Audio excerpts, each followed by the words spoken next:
بسم اللہ الرحمن الرحیم والصلاة والسلام علی سید المرسلین۔ آج ہم سورۃ الکافرون کے بارے میں بات کریں گے۔ یہ سورہ مکی سورت ہے اور اس میں 6 آیتیں ہیں۔ اس سورہ کا جو موضوع ہے، جو ٹاپک ہے، وہ شرک اور وحدانیت سے ریلیٹڈ ہے۔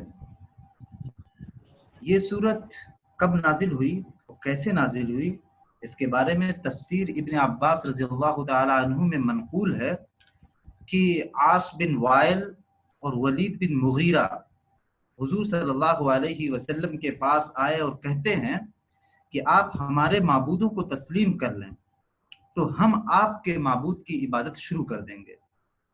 تو آپ صلی اللہ علیہ وسلم کو حکم دیا گیا کہ ان کافروں سے جو آپ کے دین کا استہزاء کرتے ہیں کہہ دیں کہ آپ کا دین آپ کو مبارک اور میرے لیے میرا دین اسلام مبارک ہے۔ اور اسی تفسیر میں طبرانی اور ابن ابی حاتم نے حضرت ابن عباس رضی اللہ تعالی عنہ سے روایت کیا ہے کہ قریش نے حضور کو بلایا تاکہ آپ کو بہت سارا مال دے دیں کہ جس سے آپ مکے میں مالدار ہو جائیں اور جس عورت سے آپ چاہیں آپ کی شادی ہو جائے، مگر آپ ہمارے بتوں کو برا بھلا کہنا چھوڑ دیں، اور اگر یہ نہیں کر سکتے تو 1 سال تک ہمارے معبودوں کی پرستش کریں۔ اس پر آپ صلی اللہ علیہ وسلم نے فرمایا، دیکھتا ہوں میرے پاس میرے رب کا کیا حکم آتا ہے۔ چنانچہ اللہ تعالیٰ نے سورہ کافرون پوری کی پوری نازل فرمائی اور ساتھ ساتھ میں ایک آیت، اعوذ باللہ من الشیطان الرجیم بسم اللہ الرحمن الرحیم، قل افغیر اللہ تأمرونی اعبد ایھا الجاہلون، یہ آیت بھی ساتھ میں نازل فرمائی۔ تو یہ اس کا شان نزول ہے۔ آئیے اب ہم ایک ایک آیت کا ترجمہ کریں گے، پھر اس کے بعد میں تفسیر کریں گے۔ تو بسم اللہ الرحمن الرحیم، شروع کرتا ہوں اللہ کے نام سے جو بہت زیادہ رحم کرنے والا اور ہمیشہ رحم کرنے والا ہے۔ تو جیسا کہ میں نے آپ سے بتایا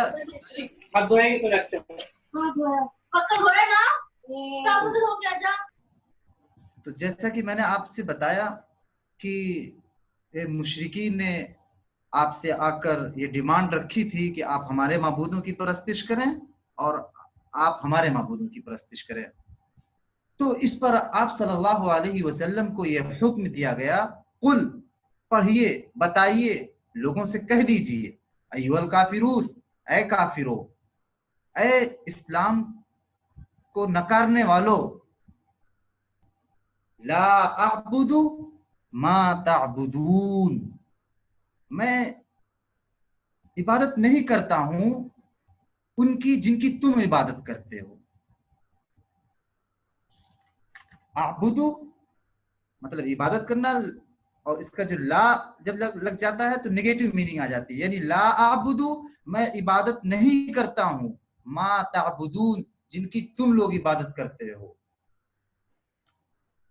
اس کے بعد کہا گیا ولا انتم عابدون ما اعبد، اور تم لوگ بھی ان کی عبادت نہیں کرتے ہو جن کی میں عبادت کرتا ہوں۔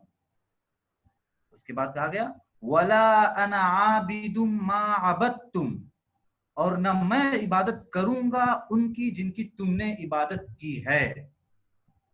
ولا انتم عابدون ما اعبد، اور نہ تم عبادت کرو گے ان کی جن کی میں عبادت کرتا ہوں۔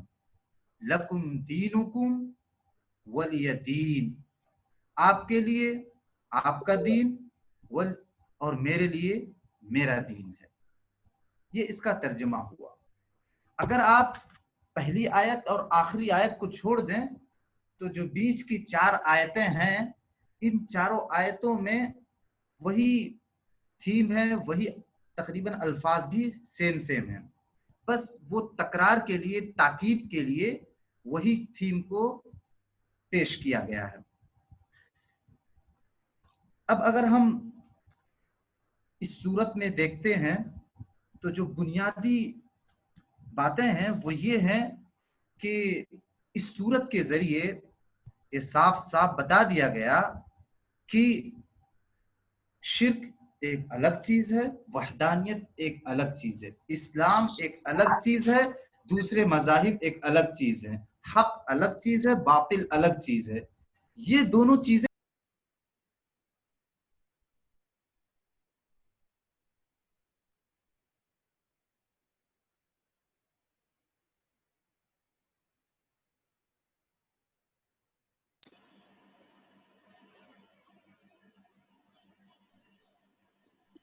سہیل بھائی شاید آپ نے مولانا کو میوٹ کیا کیا؟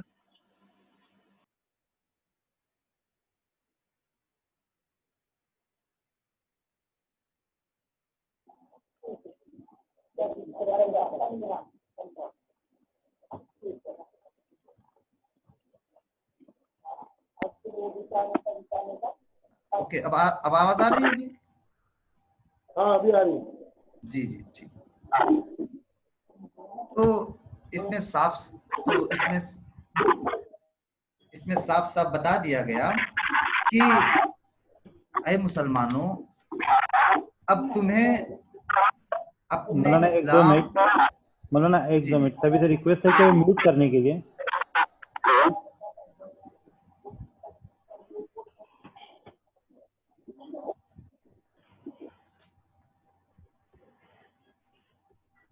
جی مولانا پلیز. جی جی تو میں کہہ رہا تھا کہ اس میں ایک بہت ہی اہم بات بتائی گئی کہ مسلمانوں جب تم اسلام کو قبول کر لو، یہ آپ صلی اللہ علیہ وسلم کو مخاطب کیا گیا. آپ صلی اللہ علیہ وسلم کو مخاطب کر کے یہ پوری دنیا میں رہنے والے تمام مومنین، تمام مسلمین سے کہا جا رہا ہے کہ جب تم اسلام کو قبول کر لو، اسلام کو اپنا مذہب مان لو، تو اب یہ تم پر لازم ہے کہ تم جو دوسرے ادیان ہیں، دوسرے مذاہب ہیں، ان سے صاف صاف کہہ دو کہ میں اسلام کو مانتا ہوں، اسلام کا جو سسٹم ہے، جو نظام ہے بلیف کا، اس کو میں مانتا ہوں. لہٰذا مجھ سے یہ مطالبہ نہ کیا جائے کہ میں دوسرے مذہب کے ماننے والوں کے نظام کو، ان کے بلیف کو، ان کے فیتھ کو میں مانوں. تو یہ صاف صاف کہہ دیا گیا. دوسری چیز یہ کہی گئی کہ اس میں اگر آپ دیکھیں، کہا گیا کہ لا اعبد ما تعبدون ولا انتم عابدون ما اعبد ولا انا عابد ما عبدتم ولا انتم عابدون ما اعبد. تو اگر ان چاروں آیتوں کو ہم دیکھتے ہیں تو اس میں صرف ایک بات تاکید کے ساتھ کہی گئی ہے، وہ یہ ہے کہ میں جن کی عبادت کرتا ہوں ان کی تم نہیں کرتے ہو، جن کی تم کرتے ہو میں ان کی نہیں کرتا ہوں. لیکن اس میں جو ہے تھوڑا سا بنیادی فرق ہے. پہلی جو دو آیتیں ہیں اس میں وہ آیتیں ورب فارم میں ہیں، یعنی وہ فعل فارم میں ہیں. تو اس میں یہ کہا گیا کہ میں نہیں کرتا ہوں، یعنی حال، یعنی پریزنٹ کی بات ہو رہی ہے. اور جو دوسرا جملہ ہے، یعنی کہ تیسری اور چوتھی آیت ہے وَلَا أَنَا عَابِدٌ مَا عَبَدتُّمْ وَلَا أَنْتُمْ عَابِدُونَ مَا أَعْبُدُ، یہ جملہ اسمیہ کہلاتا ہے، یہ ناؤن والے فارم میں ہے. تو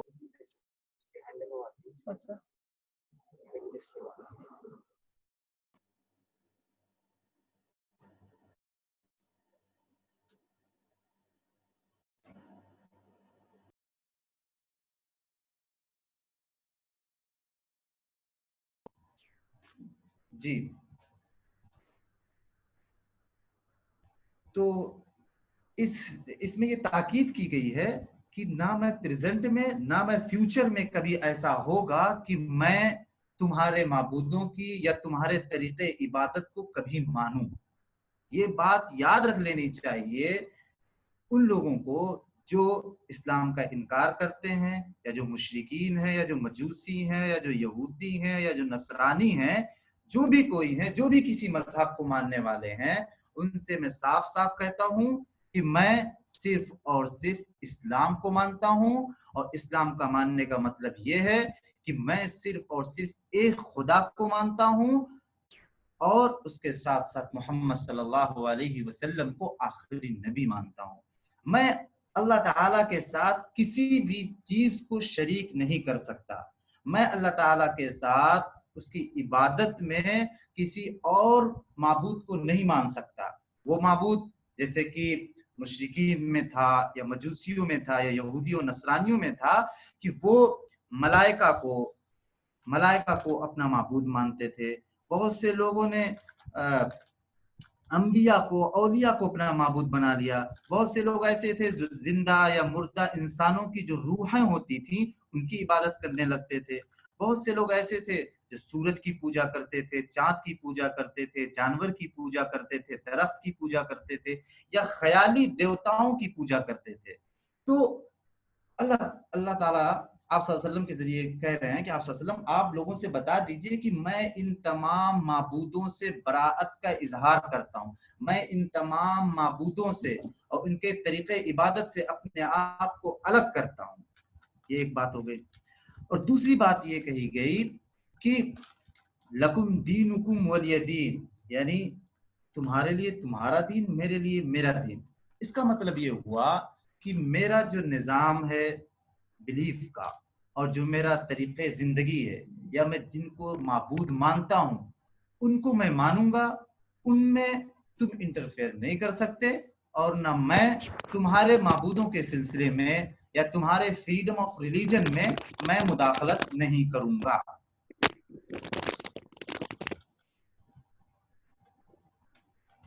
اس صورت سے ہمیں 2-3 چیزیں بہت اہم ہیں جو ہماری زندگی پر لاگو ہوتی ہیں. وہ یہ ہے کہ سب سے پہلی چیز یہ ہے کہ ہمیں کبھی بھی اپنے مسلم آئیڈینٹی کے ساتھ کمپرومائز نہیں کرنا ہے. مسلم آئیڈینٹی کا یہاں مطلب یہ ہے کہ جب آپ اپنے آپ کو اسلام کے ساتھ جوڑ لیتے ہیں, یعنی کہ لا الہ الا اللہ محمد الرسول اللہ جیسے کلمے کے ساتھ اپنے آپ کو ایسوسیٹ کر لیتے ہیں, تو یہ آپ کی آئیڈینٹی بن جاتی ہے. یہی آپ کی بنیادی پہچان ہے کہ آپ صرف ایک خدا کو مانتے ہیں, اس کے علاوہ کسی کو معبود نہیں مانتے. تو اس آئیڈینٹی کے ساتھ آپ کو اپنی زندگی میں کہیں بھی کبھی بھی کمپرومائز نہیں کرنا ہے. ایسا نہ ہو کہ آپ سیکولرزم کے چکر میں, آپ دوسروں کی ہمدردی بٹورنے کے چکر میں یا پولیٹیکل گین کے لیے آپ دوسروں کے معبودوں کی پوجا کرنے لگیں, یا آپ دوسروں کی معبودوں کی پوجا کرنے کے ساتھ ساتھ شرکیہ عمل کرنے لگیں. ایسی چیزوں سے ہمیں بچنا ہے اور اپنی مسلم آئیڈینٹی کے ساتھ کبھی بھی کمپرومائز نہیں کرنی, پہلی چیز. دوسری چیز یہ ہے کہ اسلام جو ہے وہ اللہ تعالیٰ کی اور آپ صلی اللہ علیہ وسلم کی بتائی ہوئی تعلیمات پر مبنی ہے, یعنی اسی پر بیس ہے.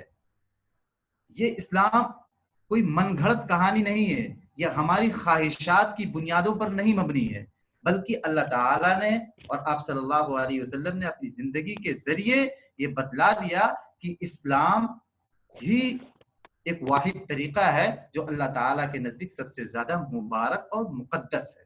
تو ہمارے دماغ میں کبھی یہ نہ آئے کہ ہم جب چاہیں تو اللہ تعالیٰ کو اپنا معبود مانیں اور جب چاہیں تو ہم کسی اور کو معبود ماننے لگیں. ایسا نہیں چلے گا. ہمارے ہاں جنون نہیں ہے, یہ دوسروں کے یہاں ہے.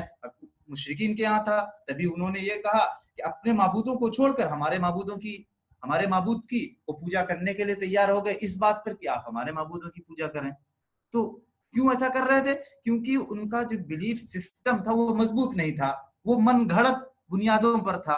ہمارا اسلام کا جو فیتھ کا نظام ہے وہ اللہ تعالیٰ کے بتائے ہوئے پرنسپلز پر ہے اور آپ صلی اللہ علیہ وسلم کی بتائی ہوئی تعلیمات پر ہے. تو یہ ہمیں ماننا ہوگا. تیسری بات یہ ہے کہ اسلام جو ہے وہ فریڈم آف ریلیجن کا جو رائٹ ہے, جو حق ہے, اس کا ریسپیکٹ کرتا ہے. وہ دوسروں کے ریلیجن میں مداخلت نہیں کرتا ہے, ان کے معبودوں کو گالی گلوچ سے استعمال نہیں کرتا ہے. یہ بات ہو گئی. اور میں ایک بات اور کہہ دوں کہ یہاں پر کافر کا لفظ یوز ہوا ہے, ایھا الکافرون کہا گیا. تو یہ سمجھ لیجئے کافر کا لفظ کوئی گالی نہیں ہے, کوئی انسلٹ والی بات نہیں ہے, بلکہ عربی زبان میں انکار کرنے والے اور نہ ماننے والے کو کافر کہتے ہیں. یہ ایک عارضی صفت ہے, اسی لیے ان کو ان بلیور کہتے ہیں.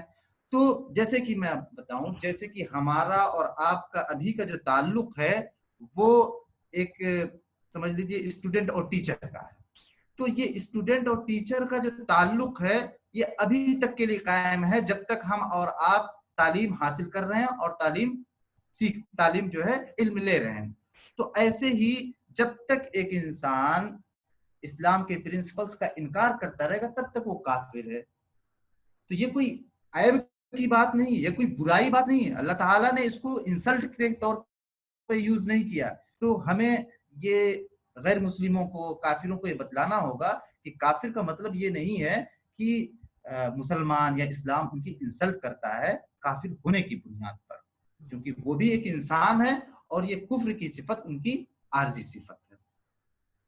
اور آخر میں ایک بات اور کہ صحیح مسلم میں ایک روایت ہے جابر بن عبداللہ رضی اللہ عنہ سے مروی ہے کہ رسول اللہ صلی اللہ علیہ وسلم نے طواف کی 2 رکعتوں میں سورہ اخلاص اور سورہ کافرون پڑھے ہیں.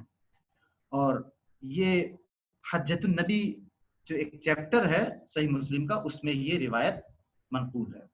اور صحیح مسلم ہی کی ایک دوسری روایت ہے جو حضرت ابو ہریرہ رضی اللہ تعالی عنہ سے مروی ہے کہ آپ صلی اللہ علیہ وسلم سورہ اخلاص اور سورہ کافرون فجر کی سنتوں میں پڑھا کرتے تھے. تو اس سے اس سورت کی فضیلت پتہ چلتی ہے اور اس سے ہم یہ سبق لے سکتے ہیں کہ ہمیں بھی فجر کی سنتوں میں یہ سورت پڑھنی چاہیے. جی یہیں پر میں اپنی بات ختم کرتا ہوں. اگر کسی کو کوئی سوال ہو، کوئی کوشچن ہو تو پوچھ سکتے.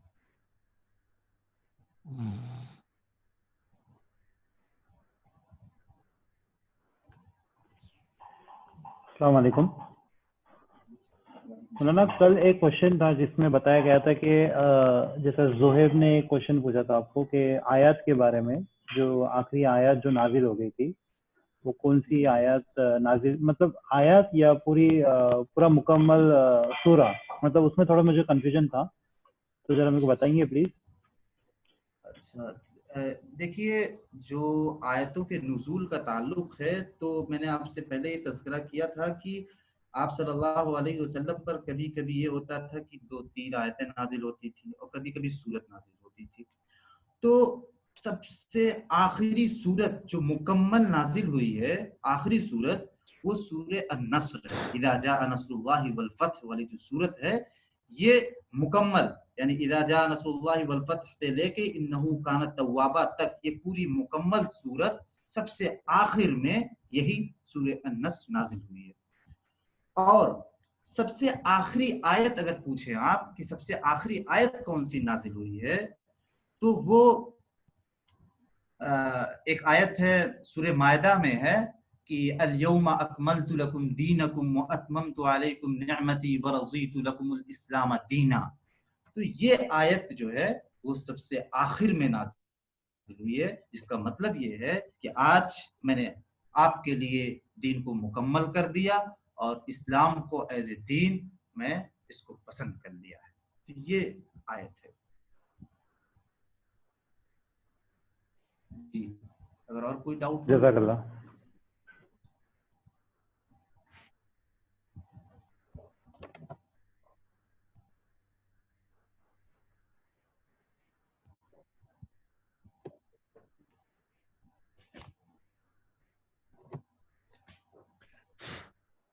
جی کسی کو اور کوئی سوال کرنا ہو تو پوچھ سکتے ہیں.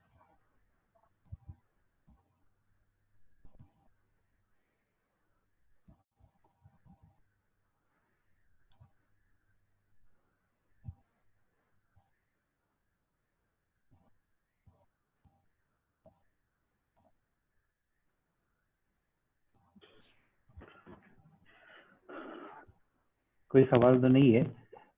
جی ٹھیک ہے. میں ایک ریکویسٹ کرتا ہوں سبھی سے کہ بہت پرابلم ہوتا ہے جب کوئی میوٹ آن کرتا ہے یا ویڈیو آن کرتا ہے، تو پلیز ایک ریکویسٹ ہے جب بھی کلاس اسٹارٹ ہوتی ہے تو میوٹ کرو اپنے آپ کو اور ویڈیو بھی کلوز کرو، کیونکہ اس سے بہت پرابلم ہوتا ہے اور ڈسٹربنس بھی ہو جاتا ہے. ایک چھوٹی سی ریکویسٹ ہے پلیز سبھی کے لیے.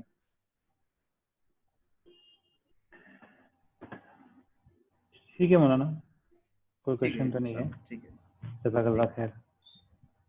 السلام علیکم. السلام علیکم. سبحان اللہ.